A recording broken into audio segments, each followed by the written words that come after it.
During the victory celebration after the Battle of Ankara, Timur ordered Maria, Sultan Bayezid's wife, to serve and dance naked. In 1402, after a fierce battle against Timur, Sultan Bayezid I was captured. This defeat marked the beginning of a series of painful events for the Sultan. His wife, Maria, a Serbian concubine, was taken as a captive by Timur. During Timur's victory celebration, a grand feast was held in a large square adorned with flags and lights, amidst the hustle of soldiers and the joy of triumph. Timur sat on his throne, surrounded by his relatives and military commanders, ready to savor his overwhelming victory.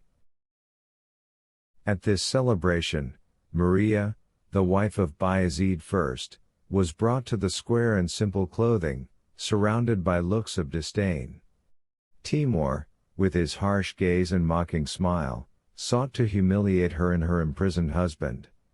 He ordered Maria to remove her clothes and serve the guests completely naked.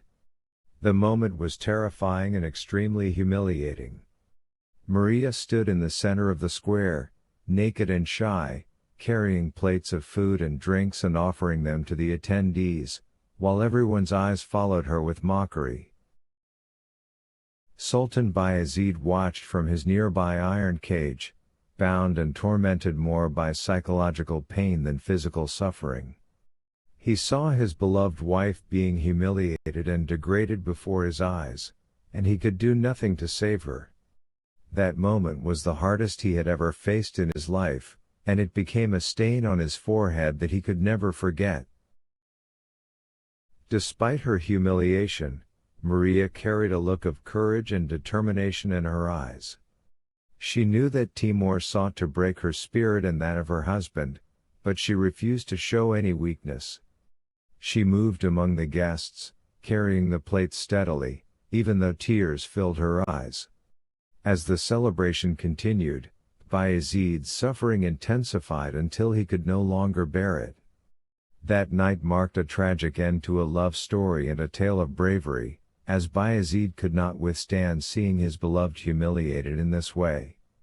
Shortly after the celebration, Bayezid I passed away, leaving behind a story of sorrow and squandered dignity.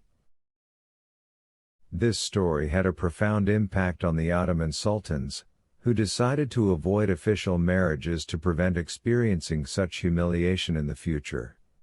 This custom persisted for several generations, with the sultans relying on concubines for the birth of their children instead of formal marriages.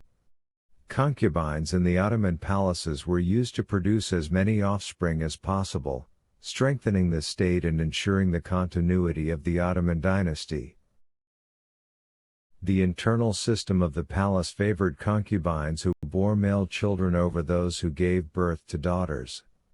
This preference was clearly reflected in their status and treatment within the palace.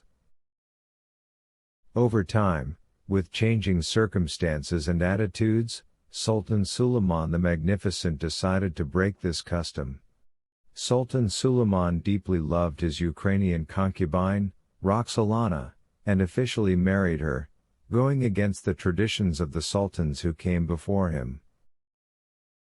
This marriage was a significant turning point in the history of the Ottoman palace, and official marriages to concubines became an accepted and, at times, followed practice.